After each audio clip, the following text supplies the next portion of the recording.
Magkasamang isinusulong ng DepEd at DSWD ang Tara, Basa tutoring program sa iba't ibang bahagi ng bansa. Layo nito na maturuan ang mga estudyanteng nahihirapang magbasa. Ang detalye sa agenda report ni Lyja Bonzo live mula sa University of Makati. Lyja, anong latest dyan?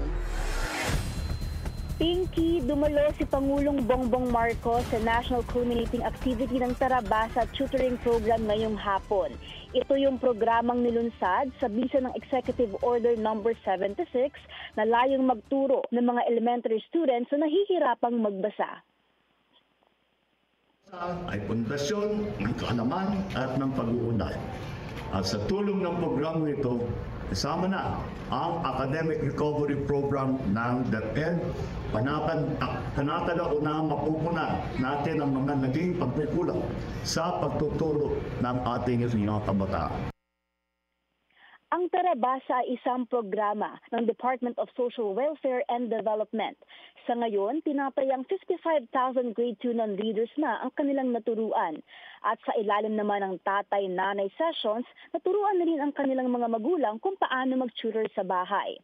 Ayon sa DSWD, malaki ang parte ng mga magulang sa pagkakatuto ng mga bata.